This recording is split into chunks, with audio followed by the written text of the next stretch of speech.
1 divide by 1 minus sine theta plus का 1 plus का sine theta is equal to 2 sec square theta को मुझे इसको इक्वल करना है।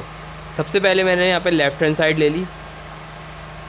अब मैंने इन दोनों का एलसीएम लेना है। एलसीएम लूँगा तो एलसीएम क्या आएगा, आपको पता है एलसीएम क्या आएगा इसमें, 1 माइनस का साइन थीटा आ जाएगा और यहाँ पर आ जाएगा 1 प्लस का साइन थीटा, इसका एलसीएम आएगा। 1 प्लस का साइन थीटा इससे मल्टीप्लाई हो जाएगा 1 से, तो यहाँ पर आ जाएगा 1 प्लस का साइन थीटा। और जब इससे मल्टीप्लाई होगा 1 माइनस का साइन थीटा 1 से, तो यहाँ पर आ जाएगा 1 माइनस का साइन थीटा।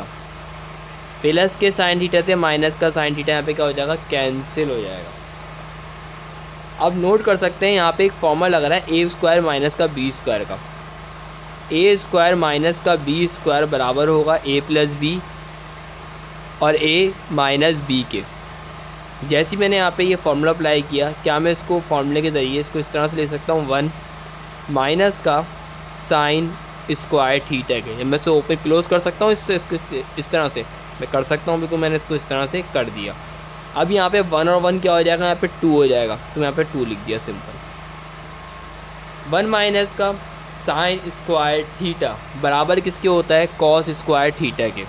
1 माइनस का साइन स्क्वायर थीटा बराबर किसके होगा, कॉस स्क्वायर थीटा के। तो मैंने यहाँ पे क्या कर दिया, 2 कॉस स्क्वायर थीटा यहाँ पे लिख दिया। जैसे मैंने इसको इस तरह से लिख सका, मैं 2 को इस तरह से कर सकता हूँ, 1 अपॉन कॉस स्क्वायर थीटा लिख सकता हूँ, बिल्कुल लिख सकता हूँ। और 1 अपॉन कॉस स्क्वायर थीटा या 1 कॉस थीटा बराबर किसके होता है, सेक थीटा के बराबर होता है।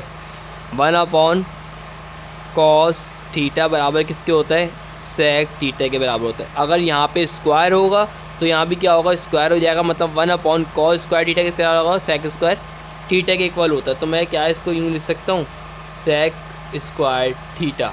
ये होगी हमारे पास प्रूफ।